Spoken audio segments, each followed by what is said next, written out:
Well, Rik, Ben, welcome to the show. Thank you. Right now, I'm intrigued. You both start off in different directions, but ended up sort of working together, yet turned out to be the same.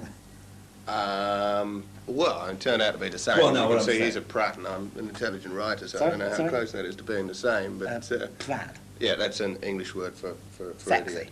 But or sexy. Sexy. I basically do a lot of writing, although he does some writing, and I do a bit of performing. He does a lot of performing. Yes. So we're different areas of the same ball game, I think.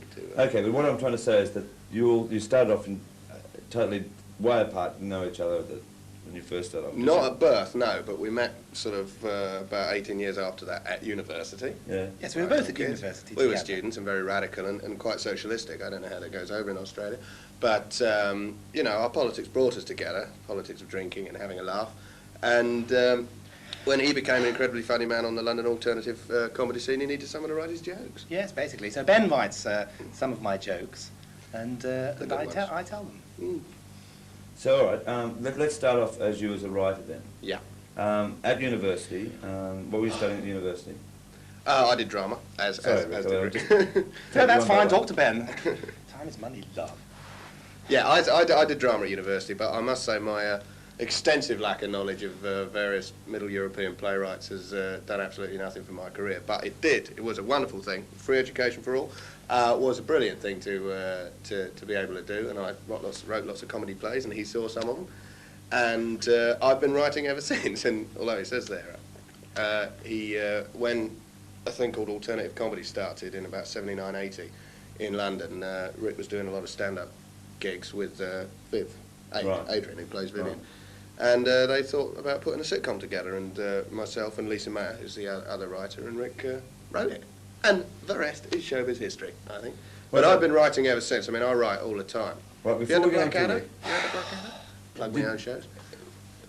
Did you do much stand-up comic stuff yourself? Yeah, I do a lot, actually. I know you do now, but did you do any then, when you first started writing? No, I wasn't. It was only when I sort of saw how bad a lot of stand-up comics are that I thought, well, I think I can do that. And right. As a sort of sideline, while writing with Rik and various other people, I sort of started being a stand-up comic myself. That was about 5 years ago. Right. And since then, I've done it more and more. And just now, much to Rik's resentment, it's really beginning to happen over here. And we've got... I've got an album coming out, which is going to, on my own, without him, which is going to be released in Australia with the tour as well. Well, forgetting the writing from it, Rik, Ian. did you have no aspirations of being a writer when you first all got together? No, I don't really need to write so much as Ben does. I just get on stage and do it. Obviously, I need writers like Ben. There are no writers like Ben. No, there are not. And he basically writes my jokes for me, right. And I rush on and tell them. That's why I'm keeping quiet now. Okay, so how did you first start it off? I mean, was it a matter of being in university plays, drama? Yes. I played drama, Shakespeare plays and things like that. And we needed to make some money, so I went on stage in this pub in Manchester, and we wrote a few plays and things, and made a bit of money that way, passed the hat round, as it were. Right. Not that hat. No. So when did I'm you wearing this start? because I've got a stupid haircut. So when did you then start taking it sort of, shall I use the word seriously, of when we got serious thinking cash. about it as being a career? I don't think we really think about it as being a career as such. What we do is what we enjoy. So we've just always done the same thing, basically. And when we stop enjoying it, then we'll stop doing it and do something else. It's not really a career. No, but it's become a full-time situation for you. Yes. But it's always been a full-time situation. We just haven't always made money out of it. Right. I mean, the principle of writing, doing something like The Young Ones, it was an immense, to get serious for one brief second, it's an immense privilege because we were able to make a private joke, what was making a small group of us laugh. Everyone has private little names for each other, jokes, ways of talking, and it was a wonderful thing to be able to make a success out of something that amused us so much. And in all the other projects, I mean, we do a lot of other things, not together. He does things and I do stuff. I do feel that the most important thing is to make sure that you find it funny yourself, because the minute you start trying to pander to some vague audience that you believe is out there, who will keep you on top or in the middle, wherever you happen to be, then you'll never be funny again and you'll be a hypocrite and you might as well forget it. So we do it for the laughs. But when Rik says it's not a career, I mean, certainly in my case, I'm not unhappy to be making a living out of it. Okay, I mean, even in Australia, from universities to repertory groups, the same, I mean, immense amount here in this country. You're one of the few that actually have made it, where there was many that would love to have made it but didn't and still had their private jokes in it. How come you had the chance to do it then? Well, I mean, it was a lucky time in London, just at the time I was talking about, sort of 79, 80. There was a sort of little feel. There was quite a few talented young comedians doing something rather different to the old form of stand-up comedy, which was a lot of racist and sexist comedy, which we don't really get on with too well. So it was a good time to just be hanging out in London. Also, I think we're quite good at what we do. I mean, I didn't set out to co-write The Young Ones with Rik and Lisa. I set out to write comedy. It's been my ambition ever since I was a kid. Right. And I write other series, and I want to write plays, and I want to do my act. And he wants to perform comedy in lots of other ways. So it's just something that it is an ambition. It's a career. I mean, it wasn't just a coincidence that the fact that sort of farty and ploppy are funny words. And well, of course, I mean, he still laughs after 5 years, but say it again. I'm beginning farty. There you go. Big gag, big gag. But it was simply that I think we can write funny things, and I think the show is incredibly funny. Shut up, ask me something, Ian. Yeah, ask Rik. Collecting the people to perform in The Young Ones. Yeah. Was it hard to cast them? No, they were mainly people that we all knew anyway. Right. We were working with them on stage. What we wanted to do was find a situation in which we could put all these comedians together. Alexis Sale and Nigel Planer, who's been over there already, hasn't he? You're putting on a funny voice now, aren't you? Yes, it's my funny voice. Yeah, very amusing, nice. We wanted a situation where all those people could perform their best characters at their best, and we thought a domestic situation would be better than that. Because we tried a cabaret kind of format where we were all doing our live material on telly, and it just didn't work really, because you can't swear, and you can't shout at the audience or anything. You need no one heckles. Not that we want heckles. Right. Not that we want heckles. Big bouncers on our show. You've got to write something that works in a televisual medium, I think. Right. That's why we wrote The Young Ones. Okay, I mean, like, getting on to this then, the first time I saw The Young Ones was when I came across here, it must have been the start of last year, and Russell Mulcahy, who's an Australian film director, had become a great fan, and I think he'd already taped about 3 or 4 of the shows, and said, sit down and have a look at this, you know, and I was staying over at his house. And I saw like 3, I think, bang, bang, bang like that, and I sat there sort of stunned about the whole thing, you know. And then, after seeing them when they went away the next day, and I really just pissed myself laughing, you know. Is that true for most Australians, do you think? Absolutely. So you think the references work over there? Very much so.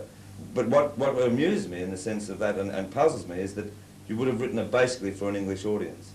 No, that's the point I was making before. You write it for yourself. Right. You write it, if you try and amuse somebody other than yourself, I believe you're just a charlatan, a hypocrite. It won't work. If you find it funny, then even if it isn't funny, at least you know you did your best, basically. Right. That's right. And you know that you actually can't do any better, and you can take the scripts home and have a little giggle on your own.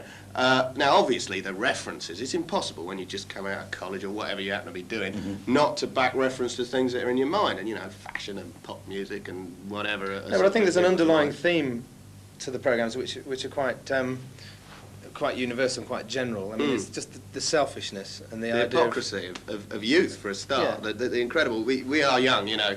Young ones are important, which the media, you know, ram down your throat every day. You're over 25, forget it. You know, we're in London. They're theming pubs now that a sort of 45-year-old wouldn't even dream of going in. It's just all tubular steel and Duran Duran, you know, which personally cheeses me off because I like to go in for a quiet pint. But this is a little bugbear of my own. You know. Also, we'd grown up with television, which I think other people working in the medium hadn't. Right. So our main source of entertainment, certainly mine, and I think our generation's, is television, really. Right. You go out and see a few live bands occasionally, but the main thing you do every night is you watch telly.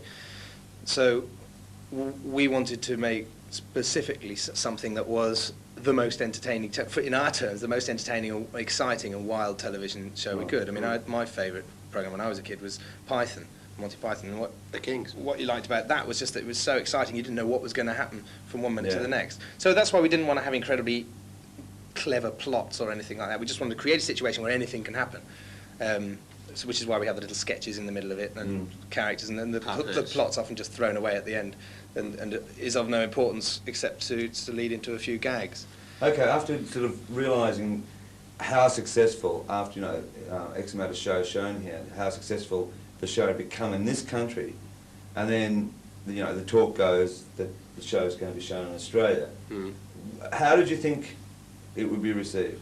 Couldn't really work it out. I mean, we obviously, I was personally a little bit obsessed with the local references, you know, with specifically British things. Although there's a lot of cultural crossover, you know. I mean, Cliff Richard's very big in Australia, and rightly so. Big man, big star, great voice. But I was worried about that. But I did think that, you know, the basic comedy of character of selfish, slovenly, boring modern young people, which I suppose is what we've been ever since we left home ourselves, would cross over. I was much more surprised when we began to hear that people in the States were getting into it. Well, exactly. I mean, that I thought, you know, their culture is so much. I mean, they seem to even, you know, almost respect some of the things that that we might find annoying. That hyper sell, a sort of I, me, mine attitude. I mean, Rik's character, I'm going to bloody well, you know, get what I want. If it, I'm going to bloody well, you know, get what I want. He can do the character, I can't. Maybe the Americans would actually get into, you know, I mean, that kind of hard sell of yourself, the selfishness. Right. I don't know, I mean, I want to slag them off, I've never been there. But it seems to be going well over there, which is very nice. But Australia didn't surprise us. Without being cocky, we thought, well, you know, it should still be funny. There's nothing different. Yeah, I mean, we get Australian comedians in England. And we love them. In Britain, rather. And that works. You know, you get Haugs. Yeah. And who's that brilliant little Australian Barkers? They're good. You were talking about Rodney Rood before. Yeah, he's good. Because I went over to Australia a couple of years ago and saw a few people there. And who's the guy? Norman Gunston, of course, we had. Yeah, and then you've had the Dame Eaton Overages coming out for years. Well, I mean, Barry Humphries is just unbelievable. You ever seen him live? Yeah, extraordinary. Don't sit in the front row, but he'll pinch your shoes. So I mean, because that worked over with us, there's no reason why we shouldn't work over there. But Brit comics have often gone well over in Australia. I mean, very much. Yeah, before us there was the Knot team and all that. There's a long tradition. The two Ronnies go over. Hancock went over, didn't it? Sure, but I mean, like this became not only a very successful series, but also it gained a huge cult following overnight. I mean, suddenly, after about the third of the series, you had people having young one parties and wandering around streets. But isn't that because there's a generation that isn't represented on screen, apart from the rock and roll culture? Right. I mean, actually, as far as comedy and something like that's concerned, that generation isn't represented. I think so that's why people take it to their hearts, I think. There's a serious point there in that the culture that Americans pump out in terms of youth culture is unbelievably confident. I mean, kids are cool. Like the star of Back to the Future, great actor, really funny film, but he's cool. He's the king, you know. And that's their sort of pose, you know. The hero kids that are going to be cock of the walk. Whereas I think over here we find wimps more funny, you know. Even their film Revenge of the Nerds turned out to be actually cooler than anybody. Well, Rik stays at the level of utter farty wimpiness, as does. Well, that's our experience of, that's what of youth is spots and having a hard time and nobody agreeing with you. Nobody agreeing. Everyone's thinking you're a bit of a prat and you've got boring opinions. You haven't got any cash, and you're a bloke who haven't got any girlfriend. We didn't want to put nice people on the screen because it's not funny, really. You know, the funniest people are the bastards. Really, Baz and Faulty. Now there's a comic creation. You know. But however, I mean, each character within the young ones became a favourite and became endeared to the public, whether they found the revolting on screen. But that was never manufactured. That was never engineered. That's because the characters were played truthfully. Yeah. And so you got to know them really well, like a brother. Like even if you got the most horrible brother, you'll still like him because he's your brother. Right. Okay. Now, just what you do done over the last sort of 2 years. You go out on the road and do your own act. Well, Rik and I have been touring together now for about 18 months. We do a show where, I do a lot of comedy, then he does a lot of comedy. Ben does the first half, then I do the second half. We meet up, and sometimes... So you've got no one else around you, but... No one. It's pure stand-up comedy. How hard was that to do, once you'd come out of a family thing, I guess? Oh, no, because the Young Ones was what came out of the live gigging. The live we were gigging stand-up is where we comedians started. before Right. that. You know, I mean, in a way, that was... You'd both toured before? Yeah, yeah, played clubs and things, right. comedy stores in London and places. Yeah. Then the Young Ones was just... No, I realise that, but not together. No. We sort of paths crossed quite often in the You'd be on the same bill sometimes. Yeah, but the idea that the two of us, basically, we enjoy each other's company, we work together a lot, and the show does seem to work. It has a balance with the sort of comedy I do, which is a lot more about ideas, a lot more about writing, images, and jokes. And Rik perhaps is more a character comedian. Well, he must be more, because I'm not at all a character comedian. Character comedian. I'm an excitement comedian. Excitement. Well, how hard was it before all the fame, as far as television was concerned, to be a stand-up comic and get an audience? Well, it's tough. You used to get so.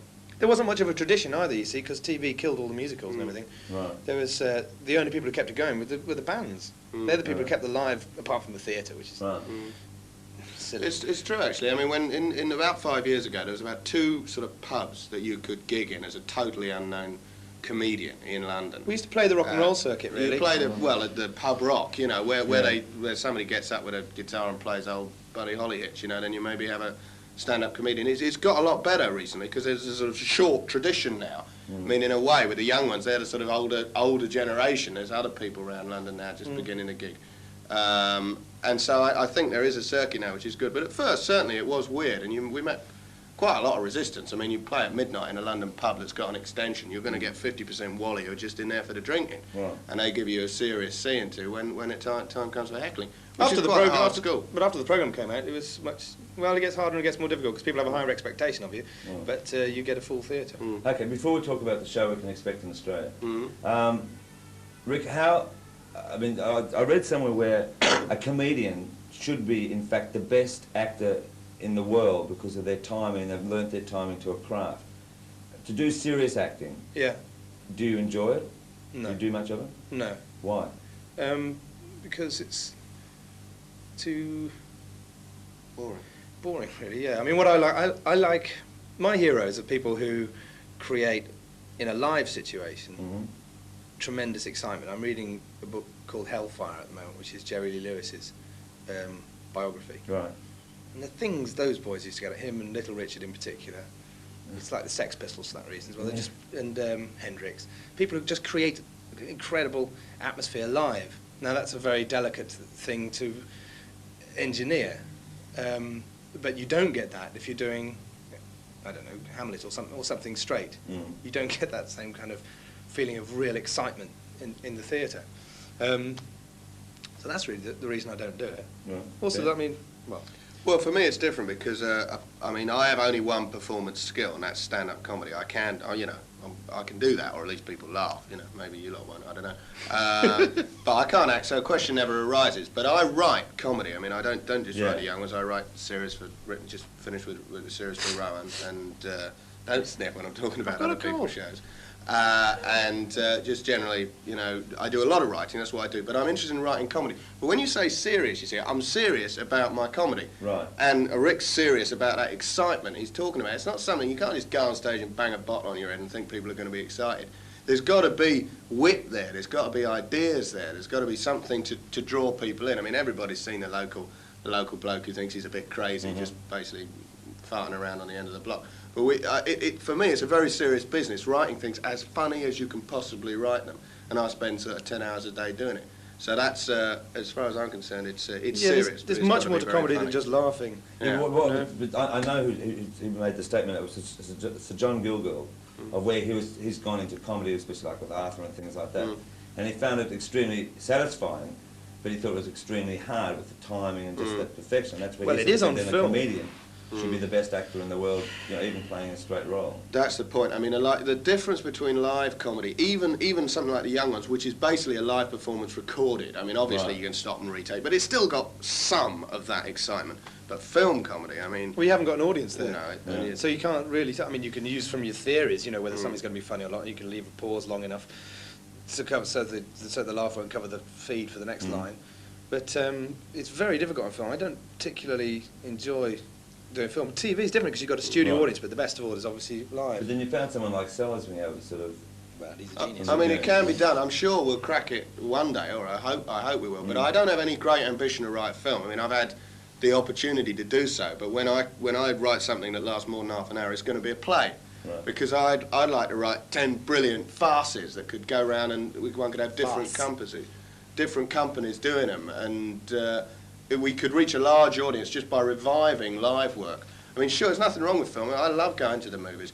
But Jesus, you know, 6 months to write a thing, 6 months to make it. And all the money and everything. And it's governed by money people as well, isn't it? You know, who say, No, you can't do that. But a 'cause private- such and such a section of the audience, you know, won't laugh at that. And I mean, telly is people getting in the way, you know. Is a medium, certainly in Britain, where they seem to take telly quite seriously. I mean, the people that make it after, you know, BBC did let us make the young ones, which you know, it's good. It's good of them, basically. I mean, they paid us, obviously. Well, mind you, the situation could be even worse now. There's a bill going through Parliament. Winston Churchill, Winston not the Churchill. original one, the new one. Yeah, He's written out this bill. That, I mean, for some of the things we did in the young ones, we could go to jail for. Yeah, you couldn't have made I, Claudius. You couldn't even make Julian the Crown, the beating scene in Julian the Crown. But anyway, that's something we've got to worry about. But but for the grace of God goes Australia. So what is the bill? Oh, it's an obscene. It started off trying to basically, if you want to know, what we've got here is a government in crisis.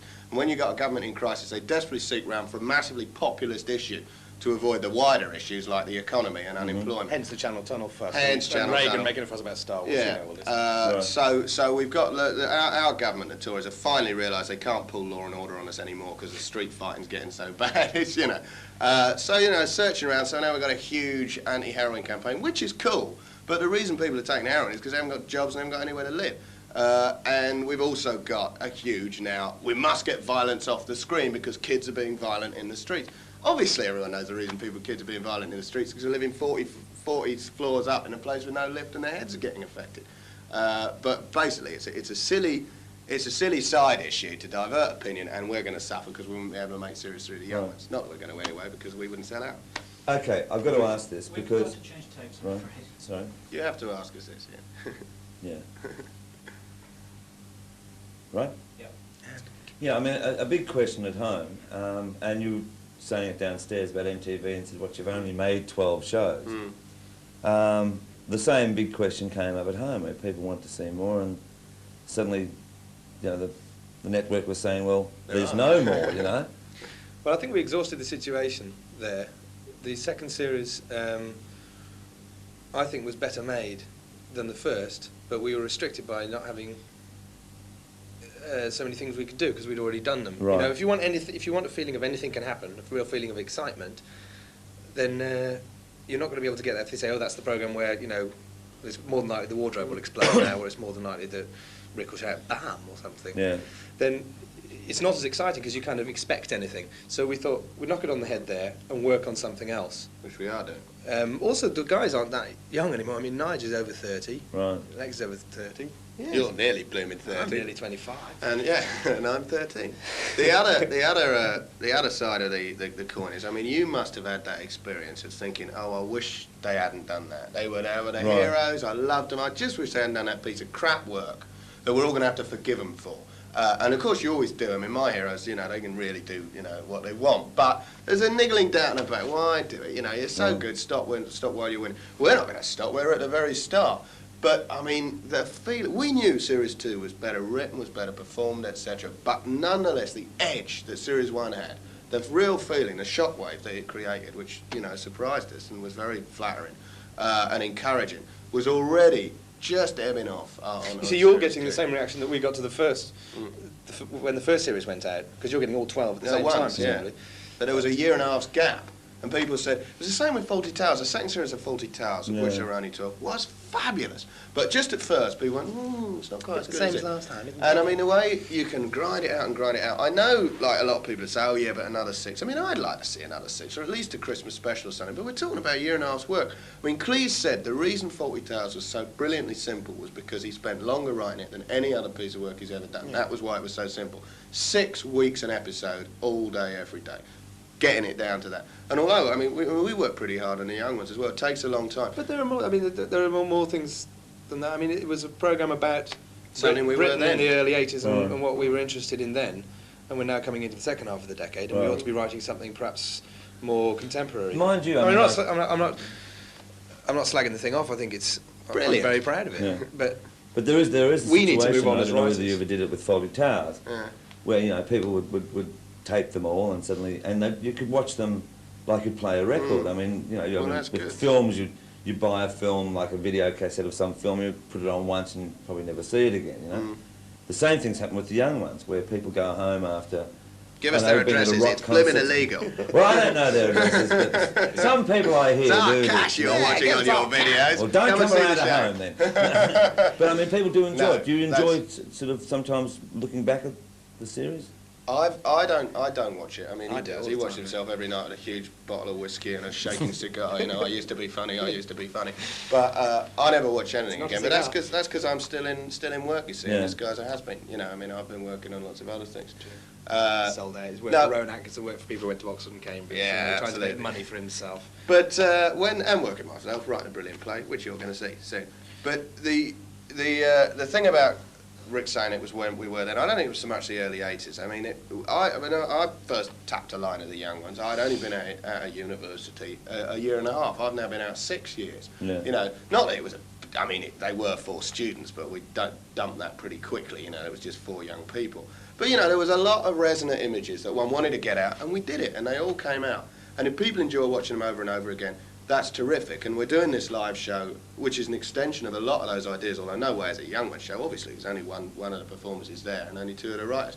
It's much more what we were before, root stuff, but it connects in so many ways. There's lots of what people enjoy in the young ones in our stage show.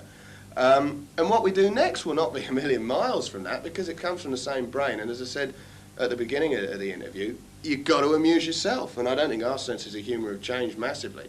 But the situation and the targets and the way you excite yourself has to change, or else you won't be excited and you become boring.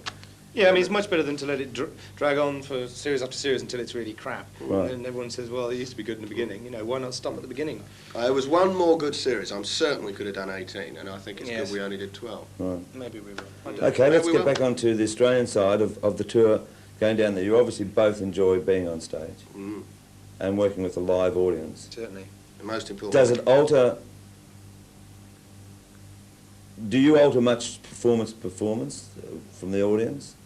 Yes. I mean, obviously a play does, everything does. Because the audience is the director, you know. If can it send you off on another tangent? I mean, especially like an audience, if you go down to Australia and suddenly see that there's quite a few idiosyncrasies. Definitely. I mean, for me, in terms of the material, I mean, I'm going to really have to be looking at that. I mean, I'm an observer. What I like is people coming to me after gigs and say, yeah, you said it, and that's what I was thinking, but I never said it. You know, I don't blow my own trumpet, but that's something I sometimes hear. Now, maybe people in Australia have experienced totally different things, which I doubt they have. I'll have to change all my images. So I'm going to keep my ears open very much. But that's offstage. That's what you do in the morning when you think, Christ, I didn't get a laugh last night. Maybe no one's heard of Iron's baked beans over here or whatever. Nice.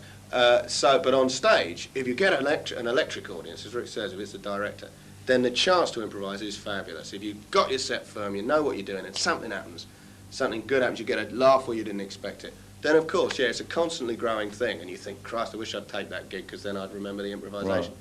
But really, I think it's a good rule, never try and recreate an improvisation. God just gives you them once and forget them. Never do them again. They're never funny again. What do you think? Well, I don't know, because I work in a different way to Ben. He's more to do with jokes and words. He stays at the mic, and I do what? Climb all over the theatre. Yeah, I do things. It depends on the audience, you know. Yeah. Try and find out who they are, and then give them the best time they can have. Because that's what the fun is. Right. The audience are the director, then I'm the writer, you know. So my stuff would tend to vary more night to night. Yeah. It depends what I'm feeling like and what the audience are like, really. That's true, it does. I mean, Rick varied it, I think it was in Great Yarmouth, wasn't it, when he fell 12 feet into the orchestra pit, which was a lovely variation, got a huge laugh. But strangely, he never tried to create that improvisation again, did you? No. Weird. But the big bump on the head was funny the next time, wasn't it? And the little rib sticking into the lungs. Went to the doctor, they said, get back on stage, you're not hurt at all, you punt. Well, we look forward to you coming down. Well, we're looking forward to coming. Yeah. Well, thanks for talking to us. Yeah. Okay. Thanks a lot, Ian. Bye-bye. All right, we'll just do some promos. Now, I don't know if you can understand I'm it. going to get a 2-shot before everything changes. Still really good. Is that, I've never seen What you are they supposed to show say? in this. Sorry, that was me. What's that good for you? Are you going to do a reverse? Right. Yeah, it's just, well, this is only reverse, we need that. This isn't going to match any of the positions you struck. No, this is a 2-shot of us listening to Ian's question. Well, that'll cut with the rest of it anyway. Yeah, no, don't forget you did a lot of the interviews straight, matey boy. Yes, It was a gag, don't you? It was a lovely gag. Can you talk again, please? I can see your jaw. Right, and blah, blah, blah, blah, blah. uma usual affair. All right? Do you think you need it, Ian? I mean, We will actually need a bit because this could be very serious. long. I'm sorry, Rick. Just. No, I mean, I had to do this every week Saturday offer for 30 weeks. It's horrible to do, isn't it? Yeah, don't worry, we don't mind. Whether you say anything. I'll tell you what I couldn't do Yeah. is when, you know, the news people, they ask the question, you know, like that, and then they have to sit down and ask the same question again with them looking, and then they have to look at the answers, and they have to look sincerely and sit and going, Great, thanks a lot.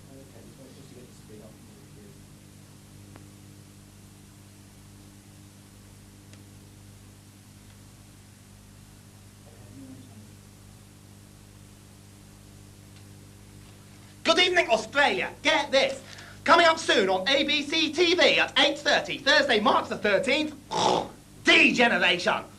A new Australian comedy show, follow at 9 o'clock by The Young Ones. Right? Right. Try on which is better. Yeah, right, just another one. Or which is Brilliant. This time. The other one is, What about, anyway, British comedy, but who cares about it? Can just all be the same to me, except I'm best. that's all right. Okay, we go again. Yeah. Good evening, Australia. Or good morning. Oh, who cares? Fast again. That'll go on. Hello, Australia. It's me, Rick. And get this. Coming up soon on ABC TV at 8:30, Thursday, March the 13th, D-Generation, a raunchy new Australian comedy show, followed at 9 o'clock by The Young Ones, a British comedy. But who cares what country you're from? All people are the same as far as I'm concerned, except I'm best. That's great. That's a good one. Right. Okay?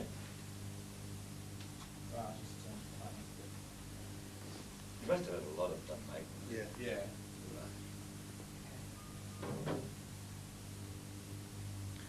Are you going? You're running? Right. Hello. Oh. Next Thursday, D-Generation at 8:30, followed by The Young Ones, a great weekly treat, a great comedy hour. Dig the time? I don't. Good morning. Yeah.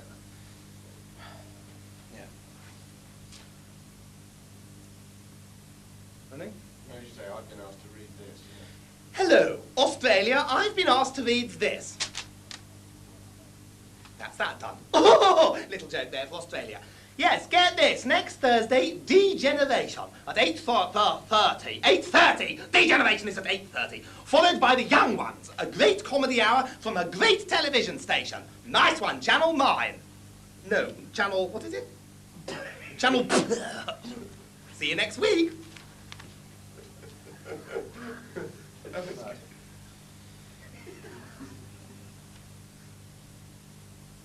It's Rick. Good evening. Tonight at 8:30, D-Generation. Followed by The Young Ones. The Young Ones at 9 o'clock. Don't miss it, or words to that effect. Don't miss it, for definite. Cut. You want to do a high square sort of thing? Yeah. High squares feeling unfashionable, dig Yeah. this one. Yeah, right. Okay? Yep. Hi, Squares. Feeling unfashionable? Well, dig this one. Tonight at 9 o'clock, The Young Ones. And that's me from Britain. Get it or don't get it there? Then be square, which I'm not. Okay, Australia, be watching. Calling all kids? Yeah, I agree. This is a youth report. So calling all kids, this is a youth report. Yes. Calling all kids, this is a youth report. Rock and roll and revolution. Tonight at 9 o'clock with The Young Ones. Don't miss it, or words to that effect. I've made that mistake before. You want to do the degeneration, or is it just...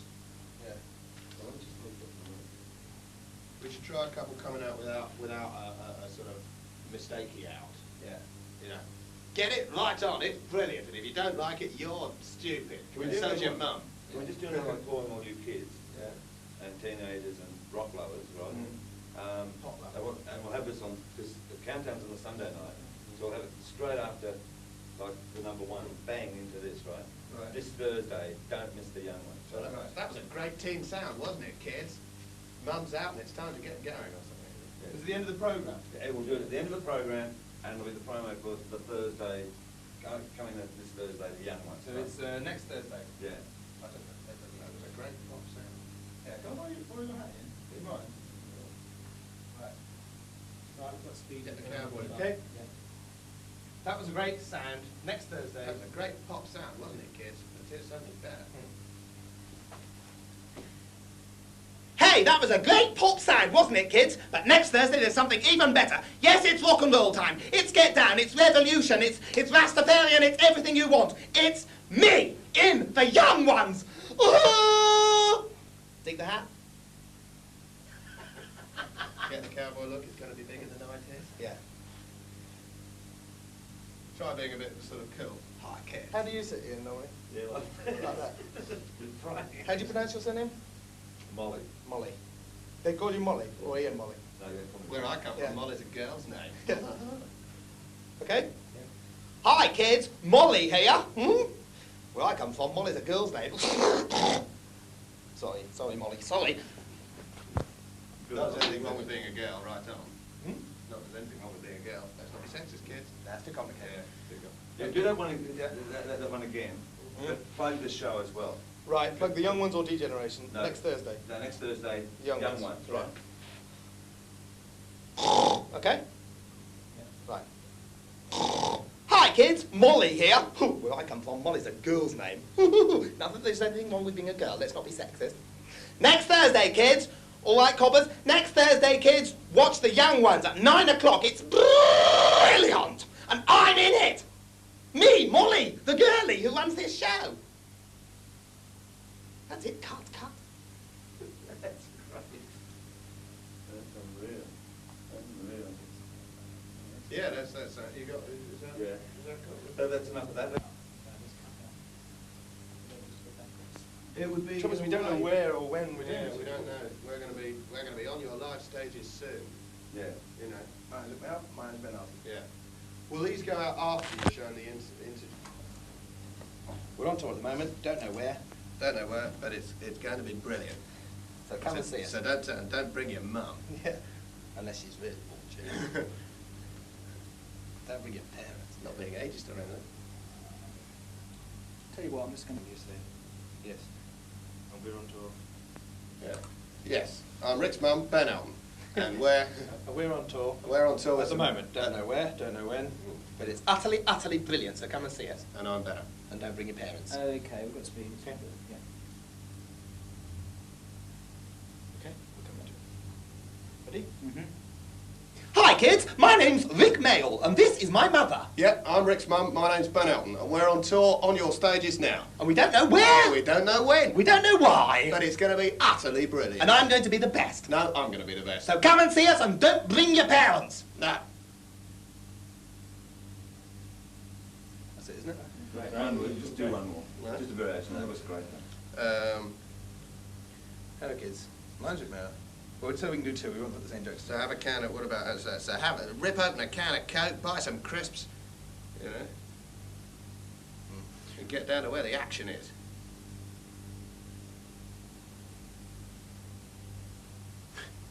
I'm pregnant. Yeah. I'm the father, and so am I. Yes. Right, can I just That's see good, what yes. in position and I'll frame up. Right. Can you get me closer without looking? Yeah. We love each other, but we love comedy more. Do it. And that's why we've come all the way to Australia to be funny for you. To be funny for you. Okay, round two. Right, coppers? Whenever you're ready. Okay. Ready? Yeah. Hi, kids. My name's Rik Mayall, and I'm pregnant. And I'm the father. And so am I. We love each other, but we love comedy more. And that's why we've come all the way to Australia to entertain you with our jokes. All right, coppers? That's a word for Australians. So come and see us in our show, wherever it is, whenever it is. Definitely. It's very funny. Okay. Jesus Christ.